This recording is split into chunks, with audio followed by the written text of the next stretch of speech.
You ask Tiger to solve. This deals with linear equations with one unknown. The final result is x equals 74. Let's solve it step by step.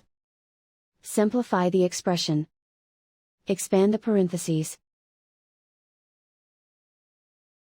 Simplify the arithmetic. Group all constants on the right side of the equation. Add 250 to both sides.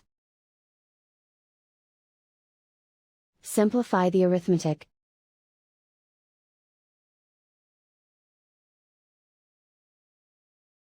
Isolate the x. Divide both sides by 5. Simplify the fraction. Find the greatest common factor of the numerator and denominator.